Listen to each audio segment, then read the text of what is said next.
Trabalhador, tudo bem com você? Você quer entender como, quais e por que você perdeu direitos trabalhistas com a reforma? Vem comigo! Em 2017 aconteceu aqui no Brasil a reforma trabalhista e muito se fala que foi um desmonte neoliberal. Provavelmente você deve ter algumas dúvidas em relação a isso. No vídeo de hoje eu vou trazer um panorama geral aqui no início, algumas questões ideológicas e políticas que estão por trás, mas se você tiver curiosidade para a discussão propriamente quais direitos você perdeu, você vai no minuto que eu vou deixar aqui na tela, porque hoje nós temos um convidado muito especial, nós temos o advogado Gabriel Reis. Ele, além de ser advogado, é mestrando e ele discute na sua pesquisa, de sua dissertação, justamente a reforma trabalhista e esse desmonte que foi feito em relação aos direitos relativos ao trabalho, tá bem?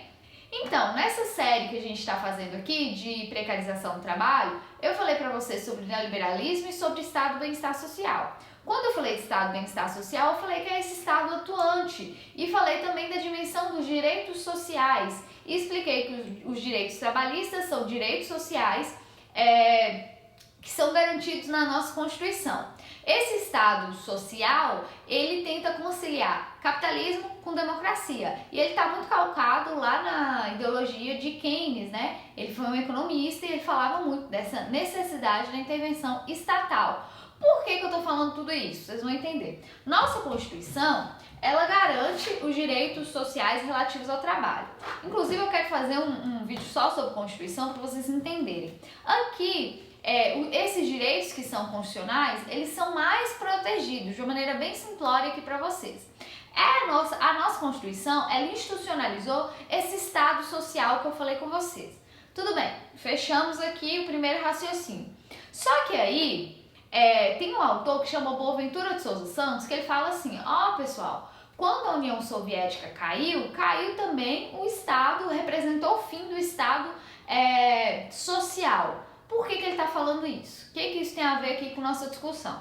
Nós já sabemos que nossa Constituição garante, né, esse Estado social, esses direitos sociais, mas tem uma ruptura aí no mundo, né? Porque antes nós tínhamos os americanos e a União Soviética representando o comunismo. Então havia esse medo, percebe? Quando a União Soviética cai, não existe nada para regular o capitalismo. Então ele fica um capitalismo de livre mercado. E aí acontece que tem muitas mudanças. Em 1970 tem uma crise econômica, vários países começam a adotar políticas neoliberais e tem um ponto aqui central que alguns países se uniram e fizeram um negócio conhecido como Consenso de Washington, em que eles traçaram algumas diretrizes para os países que eles consideram países periféricos, e aí na lista inclui-se também o Brasil. E aí por que eu estou falando isso? Porque aí a gente entra em alguns paradoxos, né? Alguns problemas, porque nossa Constituição garante o Estado social, mas o Consenso de Washington e essa mudança e política no mundo vem falar desse neoliberalismo. No primeiro vídeo eu expliquei para vocês o que é liberalismo. O neoliberalismo, por óbvio, é retomada dessas ideias liberais clássicas, com algumas mudanças que, se vocês quiserem, a gente pode falar de maneira mais profunda. Então esse neoliberalismo, ele traça essa não intervenção do Estado. Aqui é um ponto muito importante, porque quando a gente fala da reforma trabalhista, a gente percebe o cerne dela, que é o Estado se abstendo. Ele fala, olha, vamos deixar as negociações aí entre as partes. E eu já falei com vocês em outros vídeos que a ideia toda do direito trabalhista é justamente o Estado pegar o trabalhador e elevar esse trabalhador para ele ter pleito, né? Para ele ficar ao pé de igualdade, ou pelo menos próximo disso, para discutir, pleitear seus direitos frente ao empregador. Então eu trouxe esses pensamentos aqui. Fique no vídeo que a gente vai discutir de maneira pormenorizada alguns pontos da reforma trabalhista. Se vocês gostam desse tipo de conteúdo, deixe um comentário aqui. E é isso. Forte abraço! Olá, pessoal. Oi, Camila. É um prazer estar aqui com vocês, trocando essa ideia. Meu nome é Gabriel Reis, eu sou advogado trabalhista. Eu atuo nessa área desde quando eu formei, né, há alguns anos, e faço também mestrado em desenvolvimento social, que pesquiso justamente o mundo do trabalho e principalmente a reforma trabalhista de 2017. Aí estamos à disposição e espero que seja produtiva a conversa. Ó, pessoal, então nós temos aqui um especialista que discute justamente a reforma trabalhista. Inclusive, se vocês quiserem, podem deixar perguntas aqui, né, Gabriel? A gente Isso. responde e vai ser uma conversa bem fluida mesmo. A primeira coisa que a gente separou, estou com a colinha aqui, com alguns pontos para a gente falar, é a quitação anual. Que mudou com a reforma trabalhista, Gá? Isso, um dos pontos que chamou a atenção, né, que veio a ser alterado com a reforma trabalhista, na verdade foi uma inclusão, né, a questão da quitação anual. Um dispositivo que prevê que ao término do ano, né, o empregador ele poderá oferecer ao empregado um termo de quitação anual das obrigações. E Sim, esse termo ele significaria então que o empregado ele estaria ali concordando que tudo que é de direito foi pago, foi quitado. sim, Então, assim, abrindo mão, né, de eventuais questões que estejam controversas, na verdade, por sim. exemplo. Então, foi uma alteração substantiva, né, porque não existia esse termo antes. E aí, basicamente, é isso. E a prática, a gente vê muito isso, assim, o empregador, às vezes o funcionário assina uma coisa, ele nem tem dimensão do que ele está fazendo, é uma parte mais fraca na relação, e a reforma trabalhista mudou isso também um pouco, né? De deixar o trabalhador ainda mais vulnerável, né, Gá? Sim, alguns dispositivos, né, vieram a alterar a reforma, a consolidação das leis de trabalho e incluem a possibilidade de negociação direta em alguns casos, por exemplo, em que a presença do sindicato ela era obrigatória, como por exemplo no banco de horas. Sim, E aí isso coloca, né, uma situação de disparidade, né, vamos dizer assim, um desequilíbrio, né, porque a gente sabe que quem está na posição de vender sua força de trabalho, o empregado, ele não tem tantas alternativas de escolha, né? Ainda mais no contexto recente de sim. desemprego alto no Brasil, essa situação de colocar duas partes como se estivessem na mesma condição acaba que gera esse desequilíbrio entre empregador e empregado. Eu já até falei com o pessoal sobre isso em alguns vídeos, né? Que a gente, isso aqui faz parte de uma série sobre precarização do trabalho. E assim, foi muito engraçado que muita gente deu esse feedback de entender que o direito quer dizer com isso, porque quem está aqui assistindo, que é trabalhador, sabe que ele não consegue negociar. Assim, não há explicação acadêmica melhor que essa vivência do trabalhador. Na prática, ele sabe que ele não está em pé de igualdade para negociar com o patrão. Ele precisa pagar as contas, ele geralmente tem uma família, a renda dele é muito importante. A gente está num cenário de crise, a gente tem um grande número de desempregados no Brasil que tende só a aumentar. Né? Então, eu acho que é um ponto central também essa discussão. Outra coisa que a gente colocou aqui foi as horas, o banco de horas, né? Que você já até adiantou para a gente que houve o fim das horas extras, né? Isso, o banco de horas, ele é um instrumento, né, que ele foi incluído na CLT na década de 90, já num contexto de neoliberalismo, né? E ele basicamente é o seguinte: ao invés de serem pagas as horas que ultrapassarem o limite legal, que ultrapassarem, por exemplo, a oitava hora diária, ao invés de ser paga essa hora com um acréscimo de 50%, né, que é o que acontece via de regra com as horas extras, essa hora ela vai entrar num banco, né, banco de horas, para que ela seja compensada posteriormente, né? Então, isso vem significando na prática um desestímulo ao pagamento das horas extras e, em alguns casos, alguns setores, como a gente tem observado, como o setor dos bancários, alguns setores também farmacêuticos, por exemplo, supermercado. Isso vem gerando, né, na verdade, o fim das horas extras. O banco de horas vem sendo adotado de uma forma discriminada. E na reforma trabalhista, qual foi a principal alteração, né? Porque antes, para que se operasse o banco de horas, deveria haver, né, o acordo com o sindicato, justamente aqui que a gente estava falando.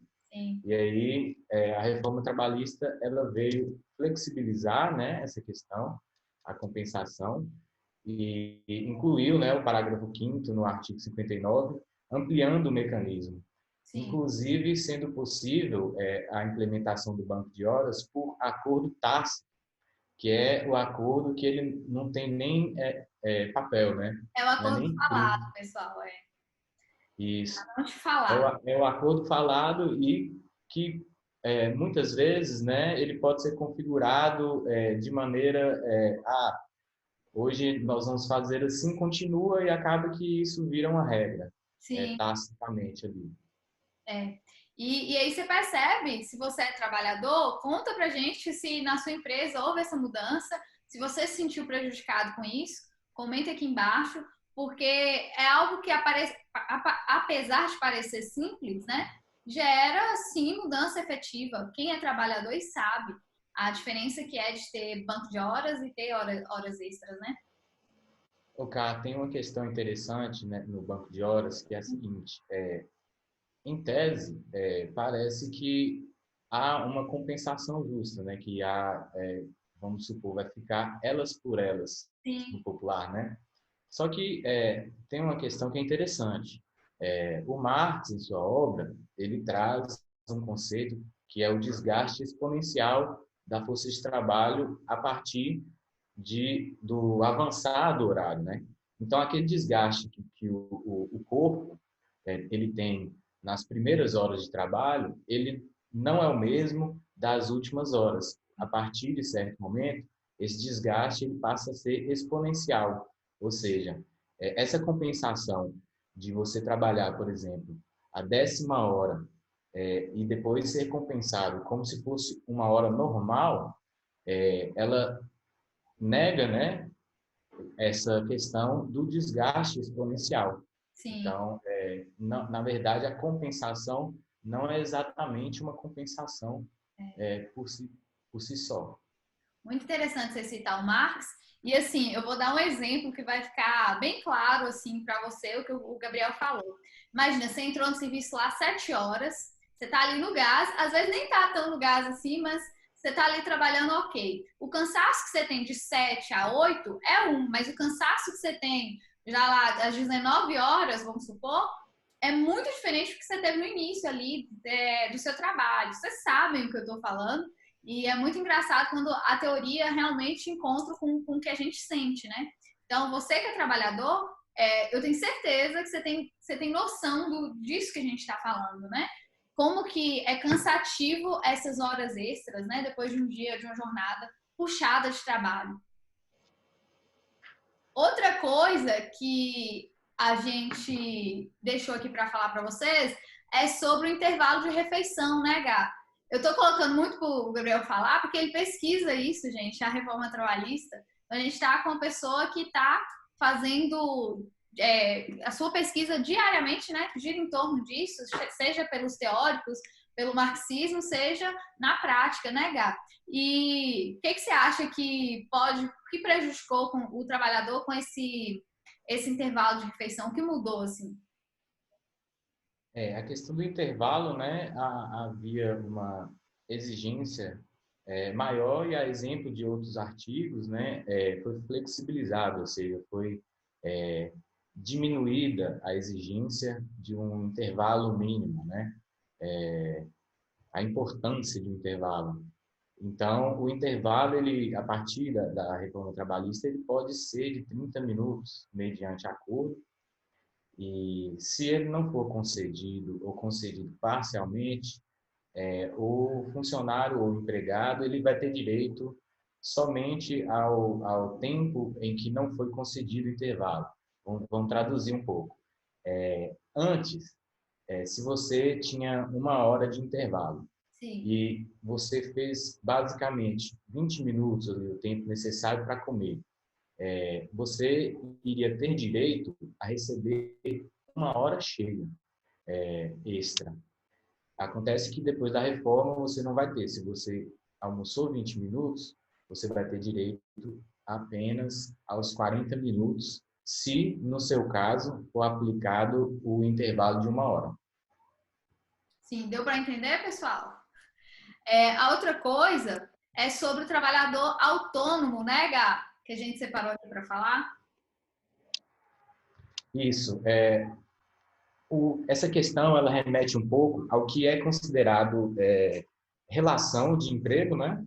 E o que é considerado outro tipo de prestação de serviço, né?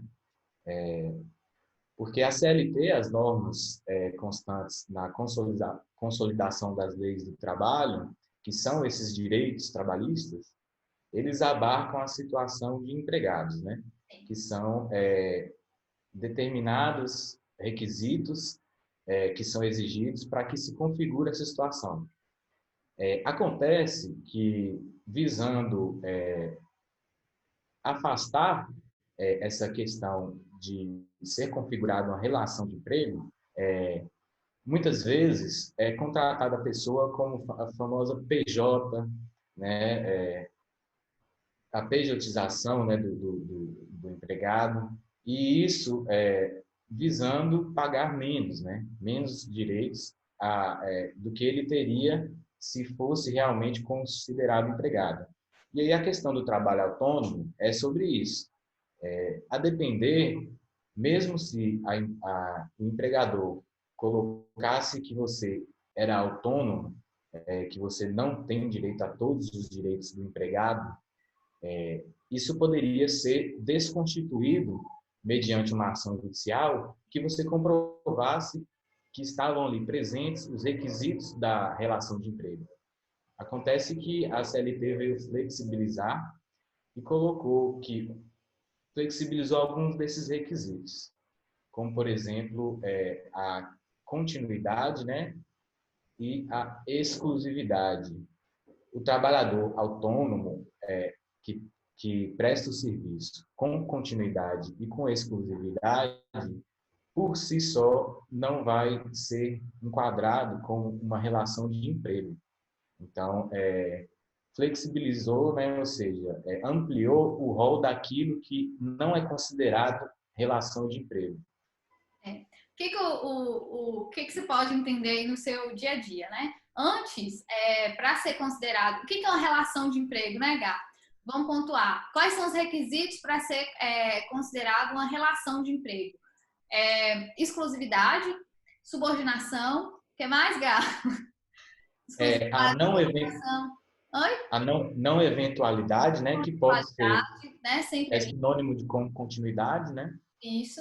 E aí, com essa mudança, por exemplo, antes você trabalhava ali para essa empresa, tendo esses requisitos, você podia falar: olha, na verdade eu trabalho para essa empresa, eu sou funcionário e tal. Mas com a reforma trabalhista, você pode ser taxado sempre como autônomo e você não vai conseguir provar que você tem essa relação de emprego, mesmo que tenha, sabe?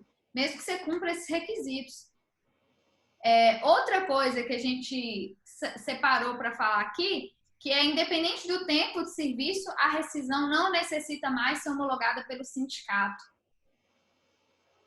Isso. A CLT, antes da reforma, ela exigia, né, que ao se fazer o popular acerto, né, que é quando está sendo rescindido o contrato, que esse acerto ele deveria ser realizado na presença do sindicato, né, ou do Ministério do Trabalho, dependendo do tempo de serviço. Aí agora, a partir da reforma trabalhista, não existe mais essa exigência. A rescisão, ela, de acordo com a reforma trabalhista, ela, se for feita somente na presença de empregador e empregado, ela está valendo e não há nenhuma necessidade de outro tipo de formalidade nessa rescisão. Isso, na verdade, acaba afastando, né, a atuação do sindicato nesse momento da rescisão e colocando um pouco a mais a questão da exposição, né, e do desequilíbrio do empregado que muitas vezes ainda não têm a consciência e o conhecimento de todos os direitos que envolvem, né? Até porque os, os direitos são vários. Então, essa é mais uma dessas situações que, juntamente com outras alterações legislativas que foram acontecendo com a reforma e que vem acontecendo, estão gerando, né, a diminuição da atividade do sindicato, num contexto aí de diminuição mesmo da atividade dos sindicatos. Ô, Gá, eu vou falar aqui a partir de uma observação minha mesmo, assim, eu não tenho dados sobre isso. Talvez você, como pesquisador, consiga somar aqui na discussão nesse sentido. Mas eu percebo que até boa parte dos trabalhadores, meio que eles, entre aspas, compraram o discurso ou acreditam nesse discurso de demonização do sindicato, que o sindicato está ali para prejudicar os trabalhadores, que tem mesmo que flexibilizar esses direitos. Eles caíram, né, meio que nessa armadilha. E aí, essa é uma prova de como que é importante o sindicato. Independente de qual o seu posicionamento aí no espectro político, ou seja, se é direita, se é de esquerda, o sindicato ele vai estar ali na hora do acerto para te ajudar como trabalhador. Porque você, como trabalhador, muitas vezes não tem a dimensão de quais são os seus direitos. Então, ter o sindicato ou mesmo o Ministério do Trabalho, ele está ali para te auxiliar nesse sentido. Então, eu acho que tem uma carga ideológica aí por trás, né? Tem todo um movimento. Como que você vê essa questão? Exatamente, concordo muito com o que você falou. O sindicato, como todo o tipo de instituição, existem sindicatos que têm os seus problemas, sim, claro. Mas o sindicato, ele é essencial para que possa ser possibilitado ao empregado que ele não fique sempre lidando individualmente para tratar dos seus direitos, Sim. para que o sindicato, junto com toda a sua estrutura, com o conhecimento de profissionais que ali vão trabalhar, das lideranças que vão ali estar compondo o sindicato, ele tem a possibilidade que é de proteger os direitos do empregado de uma forma coletiva, mediante a formulação de acordos coletivos, por exemplo, através da assistência no caso da rescisão, assim como outras frentes também, inclusive os direitos que os trabalhadores têm de lutar por melhores condições, né? O direito de greve, e dentre outras situações. Ou seja, embora, como toda instituição, existam sindicatos que têm os seus problemas, o sindicato é fundamental.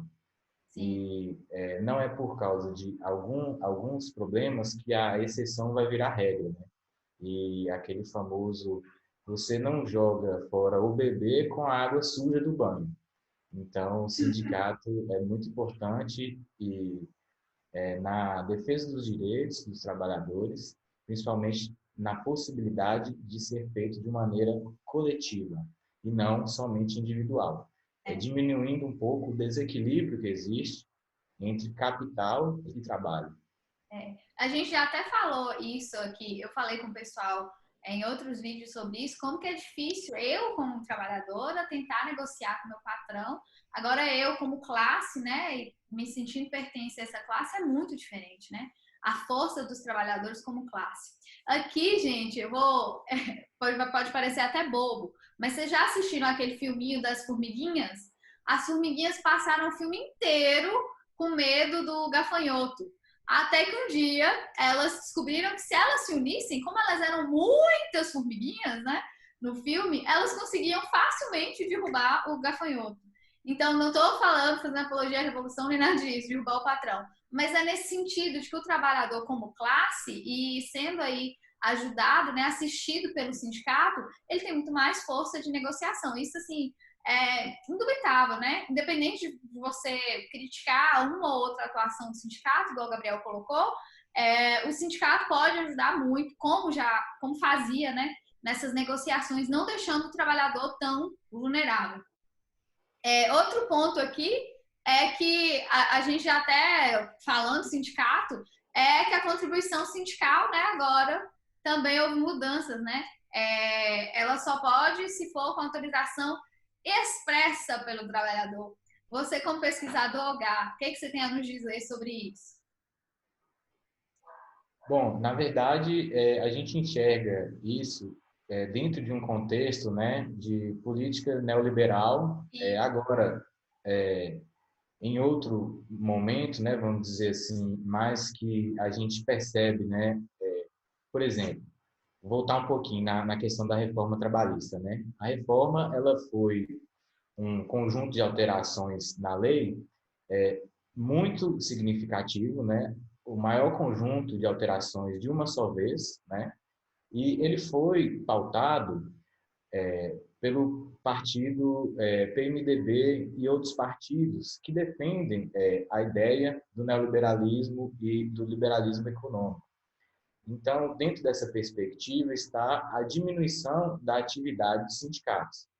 E para que o sindicato seja diminuído na sua atividade, nada mais certeiro podia ser feito do que atacar a sua fonte de custeio, né? e, E a contribuição sindical é exatamente esse mecanismo que possibilitava aos sindicatos manter as suas estruturas, né, para poder exercer a atividade sindical com condições para isso, né? Aí, a partir da reforma trabalhista, então, só vai contribuir para o sindicato aquele trabalhador que expressamente dizer, olha, eu quero, viu? Oh, pode descontar aí, eu vou querer sim contribuir para o sindicato. Só que a gente sabe que na prática isso dificulta muito, né? Por exemplo, seria diferente se tivesse sido colocado quem não quiser se manifeste também. Mas não, quem quiser vai ter que se manifestar e dizer, não, eu quero contribuir. E acontece que, na prática, o que vem acontecendo? Os trabalhadores, com pouco incentivo para contribuir para os sindicatos, ainda mais nessa questão, como você mencionou antes, da narrativa que muitas vezes vem distorcida, né? De que os sindicatos seriam só problemáticos, seriam a causa de muitos problemas. Na prática, não vem acontecendo o que já era esperado, né? Essa manifestação dos trabalhadores para contribuir para os sindicatos, gerando uma dificuldade muito grande na questão do sustento dos sindicatos, né? Inclusive, alguns diminuindo drasticamente as atividades, fechando unidades, né? Fechando sedes, porque a ausência da contribuição impossibilita. Só uma coisa, o Gabriel falou sobre neoliberalismo e sobre liberalismo, e como isso aqui é uma série, no primeiro vídeo, eu falei um pouco sobre liberalismo econômico, que é muito importante. Por mais que você é trabalhador, você está em casa e fala assim, ah, Camila, por que eu quero saber disso? É sim muito importante, que você vai conseguir captar quando o William Bonner lá no jornal falar assim, apesar de que eu acho que o William Bonner não falaria isso, mas quando você lê algo falando de neoliberalismo, que fulano, o Paulo Guedes, que é nosso ministro da Economia, né? Que ele é um Chicago boy neoliberal. O que que isso significa? Você já vai estar entendendo a quem que essas pessoas estão defendendo, né? Então, nesse vídeo daqui no início, eu vou falar um pouco sobre neoliberalismo e a gente tem um vídeo que eu falo só sobre liberalismo econômico, né? O liberalismo clássico. E a gente pode continuar essa discussão também. O Gabriel falou do enfraquecimento dos sindicatos. Eu sei que até para os trabalhadores, muitos eles veem isso com uma certa polêmica, muitos trabalhadores comemoraram isso, mas que fica aqui a reflexão, né? De pensar em você como trabalhador no coletivo, que é muito mais fácil para você negociar, né? Você ter uma instituição ali que vai te assistir. E aí, gente, eu falei com vocês que nossa Constituição ela institucionalizou o que a gente chama de Estado Social. Vocês lembram? E aí, nossa Constituição, então, ela vai defender direitos dos trabalhadores, né? Direitos sociais relativos ao trabalho. Por que eu estou falando isso? Porque vários pontos da nossa reforma trabalhista, feita em 2017, já foi discutido a inconstitucionalidade. Inclusive, o ponto que a gente vai falar aqui já teve uma decisão do STF. Outros pontos aqui são já passíveis também, né, Gato, serem considerados inconstitucionais. E eu acho que dá para a gente entender aqui, mesmo quem não é do direito, pela carga de sentido mesmo, né?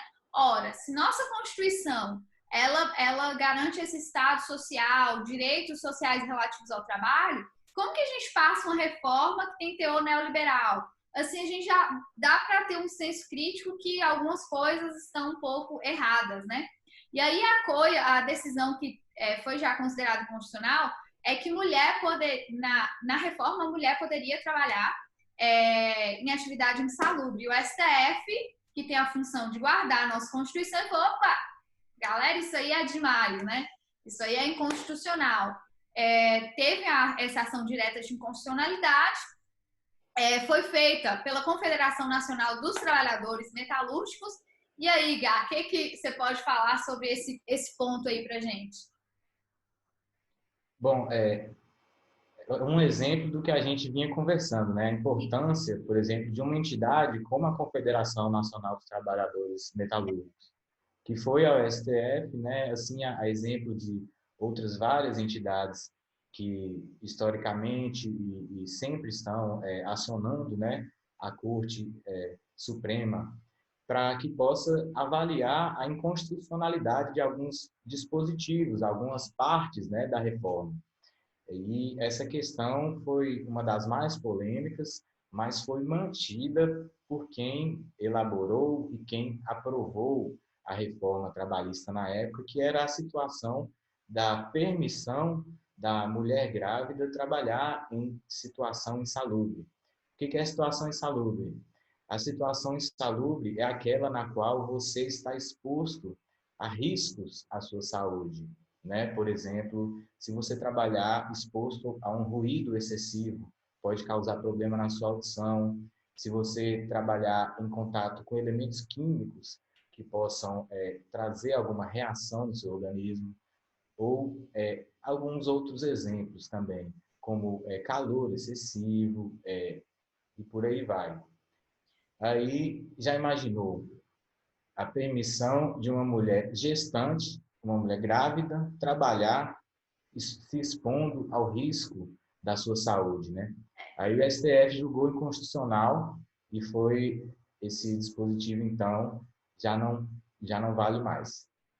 Eu acho que daqui a gente consegue pensar em muita coisa, né, Gabriel? Primeira coisa é o que você já mencionou, da importância, né, dessas instituições que estão aí para defender o trabalhador, que ele sozinho não vai conseguir, né, tutelar esses direitos, lutar por esses direitos.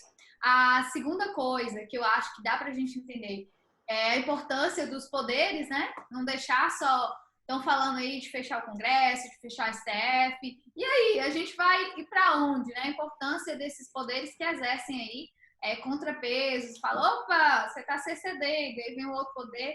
A gente pode ter até uma discussão sobre isso. Acho que eu nunca fiz um vídeo só sobre isso. Acho que seria importante e somaria aí.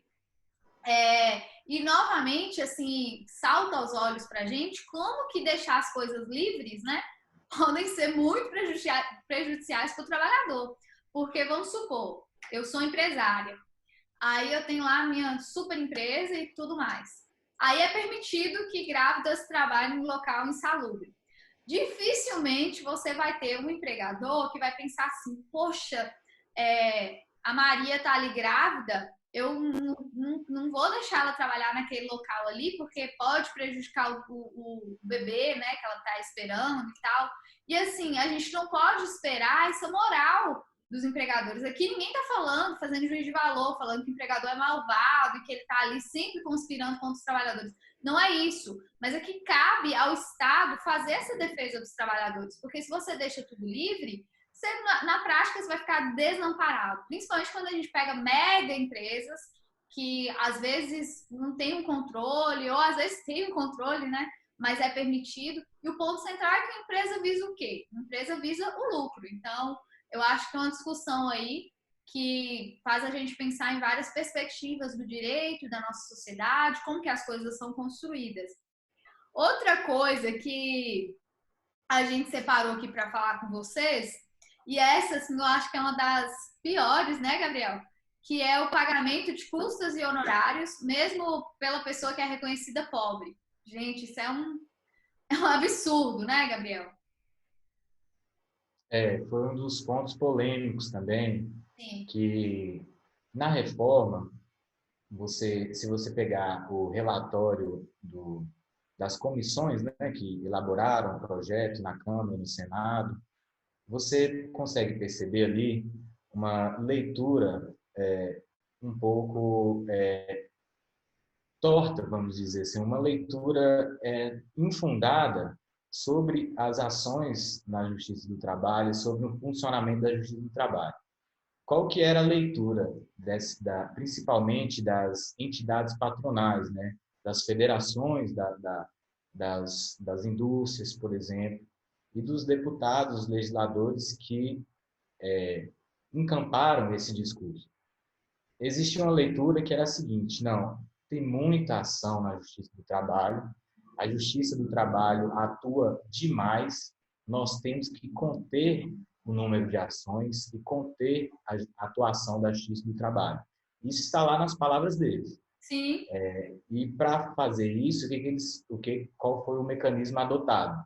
Eles colocaram, né, que o beneficiário da justiça gratuita, que é a pessoa que não tem condições de pagar as custas de um processo judicial para buscar o seu direito, no caso, ela vai, mesmo assim, ter que pagar se ela for sucumbente, ou seja, se ela perder a ação ou perder determinado pedido da ação.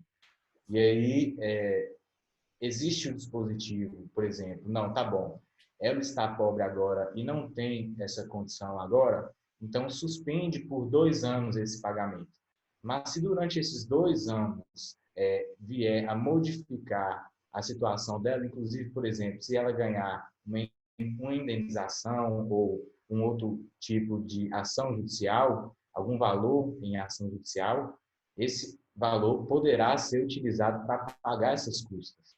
Na prática, o que acontece? O fim desejado pelas entidades patronais e pelos legisladores, pelos deputados, ele foi alcançado, que é a diminuição do número de ações na Justiça do Trabalho.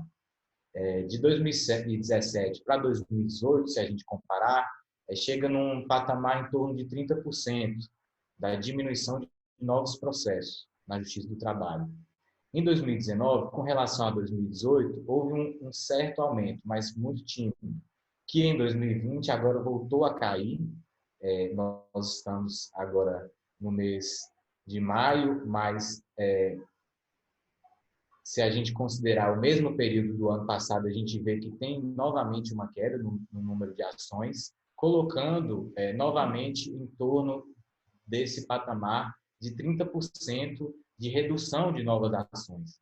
Acontece que aí a gente pode comentar um pouco a respeito desse discurso, né? A Justiça do Trabalho, segundo números, inclusive do CNJ, números também da própria Justiça do Trabalho, é o ramo da justiça, vamos dizer assim, é a justiça que mais faz conciliações no judiciário brasileiro. Então, isso desconfigura o argumento de que a justiça agia demais. Porque quando acontece a conciliação, ou seja, um acordo, né, entre as partes, quer dizer que ninguém saiu ganhando e ninguém saiu perdendo. Então, se a justiça do trabalho é a justiça em números, em estatísticas, que mais faz acordo historicamente, não vem de agora, mas já de muito tempo, isso não justifica a leitura que algumas entidades patronais e quem defendeu essa reforma trabalhista teve para colocar esse tipo de regra lá. Outro ponto é o acesso à justiça, propriamente, né? Como você colocou aí em números, é, gente, fica você como trabalhador, você sabe o que eu tô falando, você tá vendo esse vídeo. Se você tem a chance de pagar, né? Se você perder, o medo de acionar a justiça é muito maior. E assim, mesmo sem esse ponto aí, mesmo com a sendo a justiça que atuava bastante, eu percebo, eu tenho até um exemplo lá em casa que eu vou compartilhar aqui com vocês, que é minha mãe, né? Ela trabalhou numa empresa e aí, assim, o patrão fez coisas absurdas.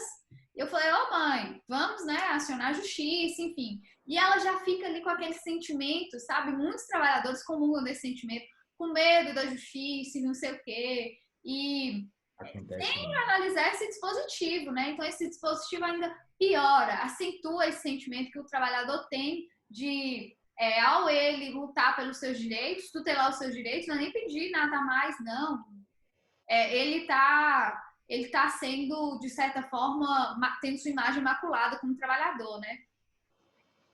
Isso é uma questão cultural, né, E, Cá, que muitas vezes é atribuída ao processo do trabalho, como se você buscar o seu direito do trabalho, os seus direitos trabalhistas, fosse você estar causando problemas, né? uhum, Não você está procurando problema para outros, vamos dizer assim. E, infelizmente, isso está muito na mente das pessoas. E essa questão do pagamento de custas e honorários, mesmo pela pessoa que é beneficiária, ou seja, ela tem o direito à justiça gratuita, é uma questão também que está na mesa, está para ser julgada, né, pelo STF. Já teve o voto do relator, que é o Luiz Roberto Barroso, teve o primeiro outro voto, mas pediram vista, né, e agora está paralisado. Mas está sendo apreciado também essa questão da inconstitucionalidade, porque o acesso à justiça é é, garantido pela nossa Constituição, né? É garantido pelos pactos de direitos internacionais que o Brasil é signatário. Então, a gente aguarda, porque no meu entendimento, né, como advogado, é que esses dispositivos são inconstitucionais, né, e estão realmente causando prejuízo ao acesso à justiça. com certeza. Para mim também não há dúvida nesse aspecto. Mas vamos aguardar e provavelmente a gente pode falar mais disso no futuro, que esperamos que seja bem próximo, né, Gá? Porque Tomara. os números. Sabe o que eu acho engraçado, Gabriel? Essa lógica neoliberal, né? Porque, ora, se é uma justiça que está atuando, ao invés de garantir mais direitos, vamos então dificultar o acesso à justiça. É uma lógica assim, muito perversa, né, com os trabalhadores. E aqui, sim, eu estou fazendo um julgamento de valor. Me parece uma lógica muito perversa. Você dificultar o acesso à justiça ao invés de garantir mais direitos, né? Se as pessoas estão buscando mais a justiça, alguma coisa aí está acontecendo.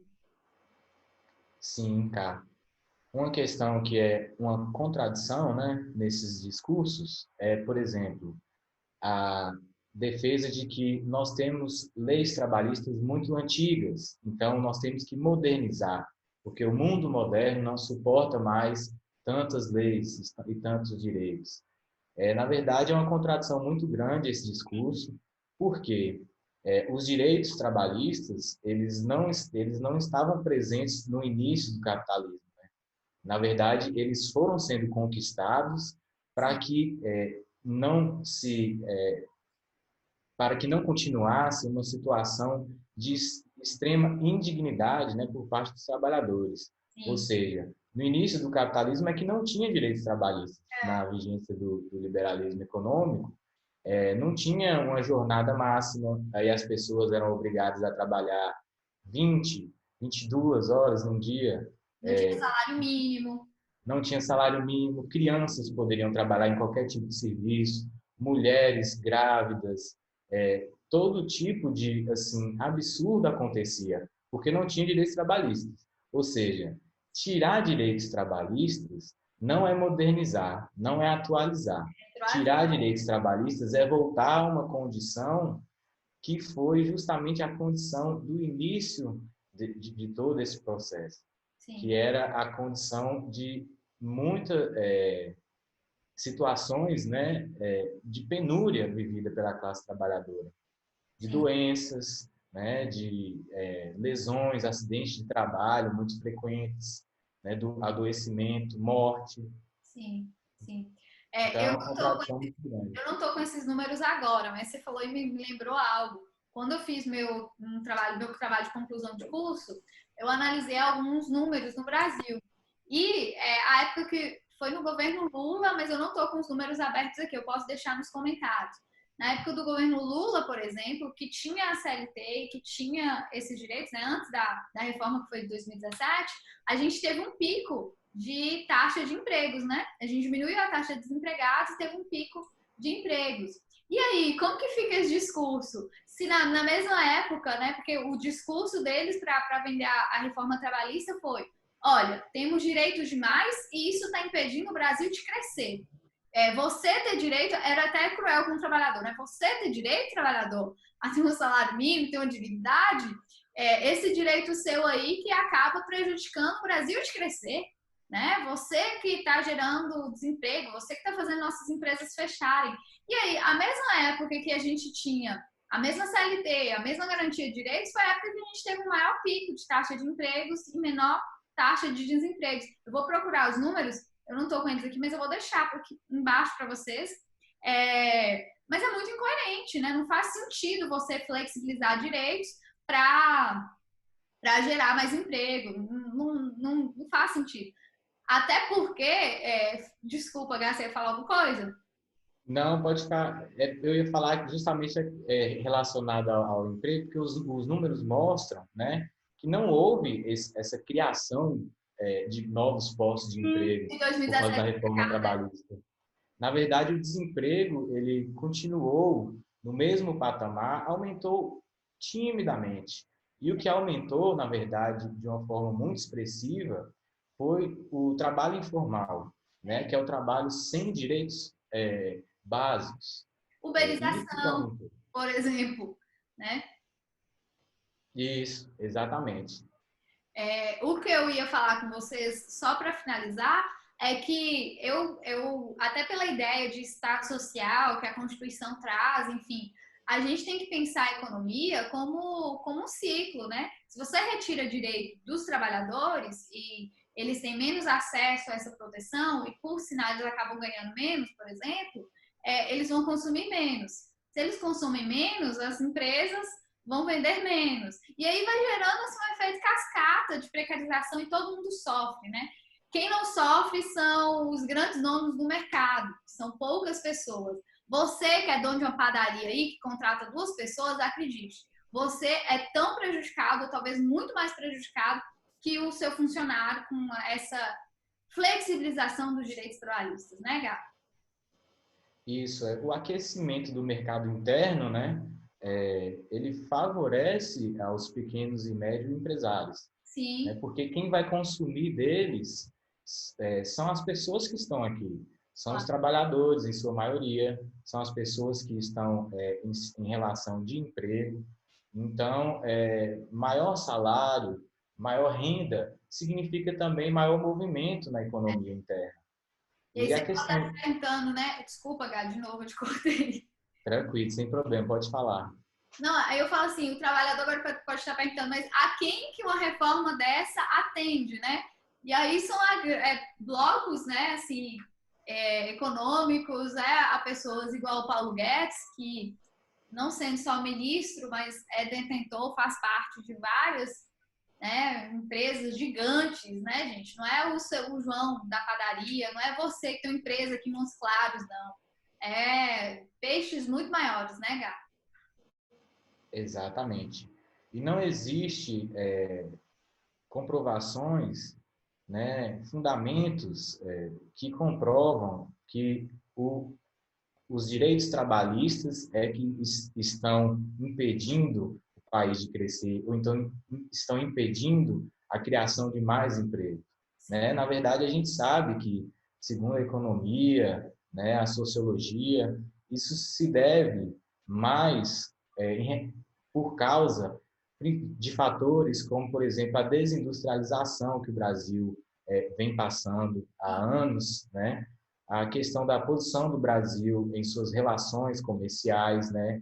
Como produtor de commodities, como exportador de commodities, por exemplo, e muitas outras coisas. A economia, ela e a geração de empregos depende da movimentação do setor produtivo, né? E não depende de mais ou menos direitos trabalhistas. Sim. Então, o trabalhador, a mensagem aqui é não se sentir culpado, você não tem responsabilidade nenhuma e o Brasil não está crescendo nesse sentido, continue tutelando e lutando pelos seus direitos. E, por fim, a gente separou aqui a lei da terceirização, né, Gá? Isso, a lei da terceirização, ela foi aprovada no mesmo ano, né, 2017, e qual que é a principal alteração que foi trazida por essa lei? A terceirização, como a gente popularmente sabe, né, é aquela contratação de um trabalhador mediante outra empresa, né? Então, eu, dono de uma empresa, eu vou contratar uma empresa que vai me fornecer, por exemplo, um empregado para cuidar da limpeza, um vigia, né? O que era mais comum. Acontece que a situação era dividida entre a atividade fim e a atividade meio da empresa. Por exemplo, se você é um empresário, que você tem um restaurante, não vou utilizar um exemplo melhor. Se você é um empresário que você tem uma loja, né, de calçados, vamos supor, a atividade de um segurança, por exemplo, não se encaixa na sua principal atividade, que é vender calçados. Ou seja, aquilo que é a sua principal atividade, você não poderia terceirizar, porque a terceirização, ela significa menos condições de trabalho, né? Maior precarização, isso em dados estatísticos. O que a lei da terceirização veio fazer? Não, a partir de agora está liberado. Mesmo se você precisar de um empregado para a sua principal atividade, seja ela de vender sapatos, seja ela de vender alimento, seja ela qual for, você pode terceirizar, que você não vai ser responsabilizado de uma forma solidária por aquela situação, mas apenas de forma subsidiária. Qual que é a diferença?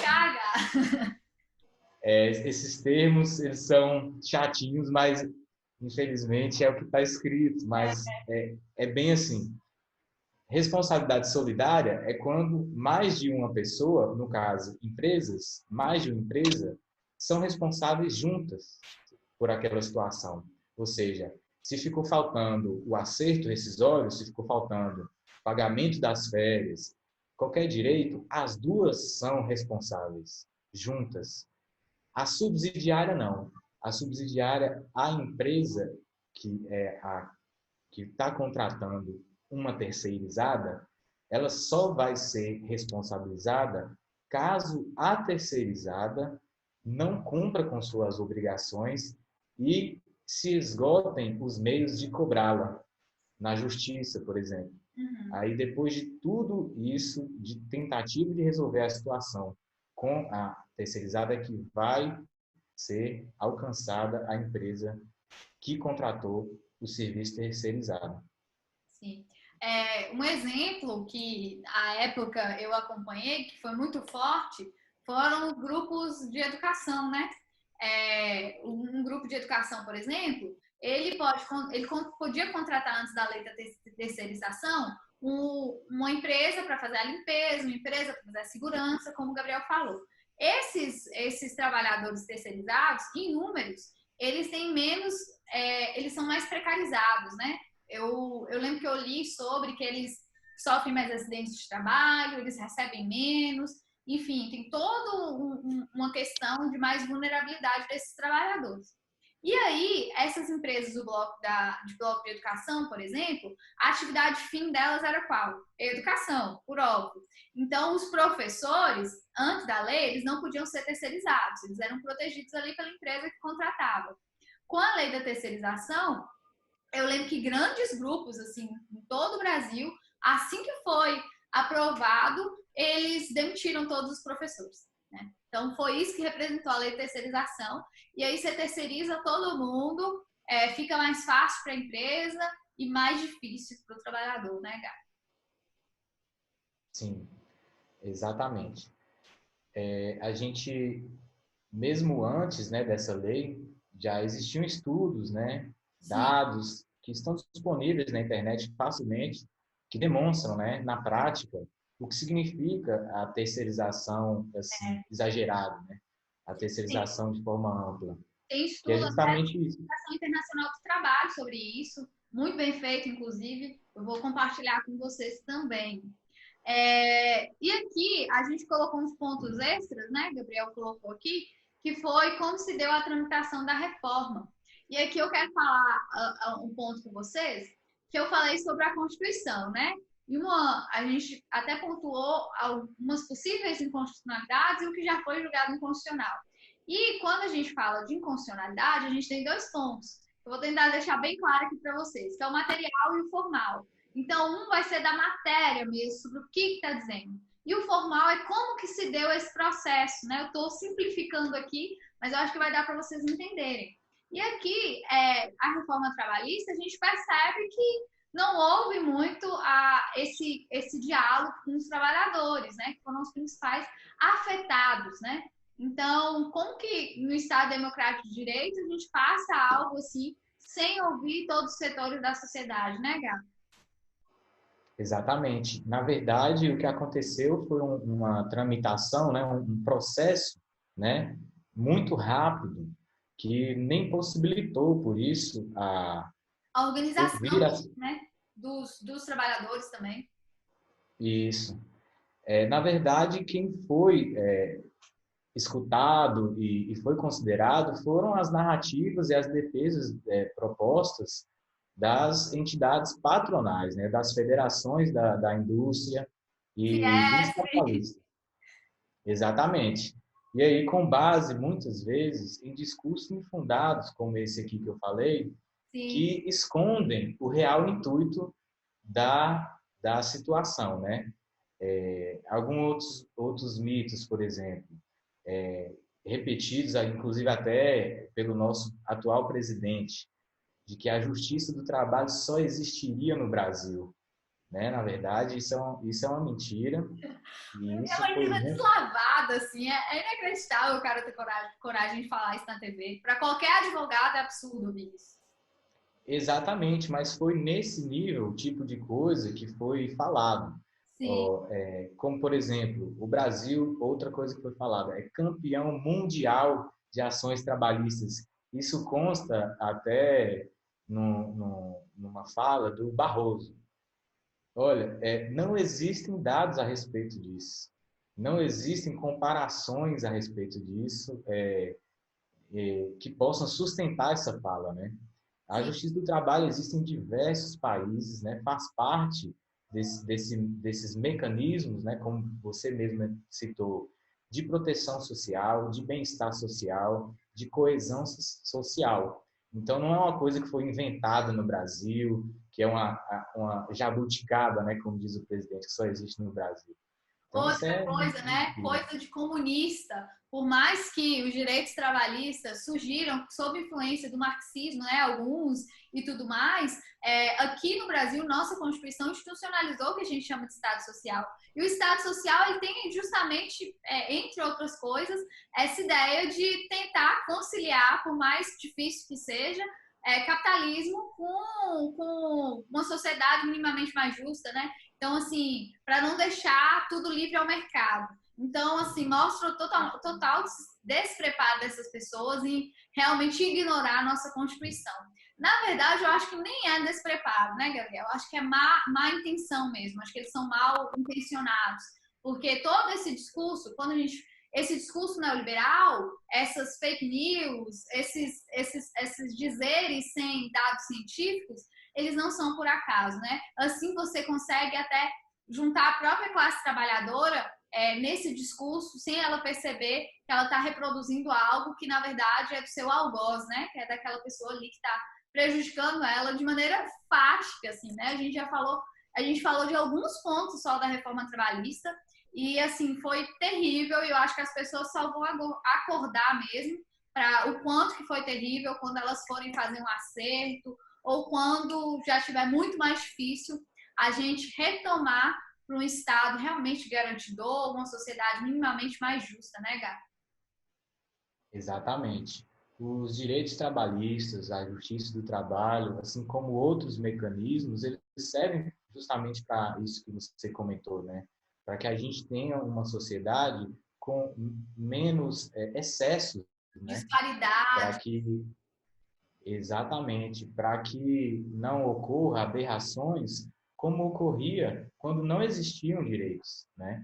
Então, os direitos trabalhistas, eles são muito importantes, né, para isso, mas eles também não vão trazer uma transformação do modelo de sociedade, né? Sim. Na verdade, é justamente um mecanismo para amenizar os problemas de uma sociedade capitalista.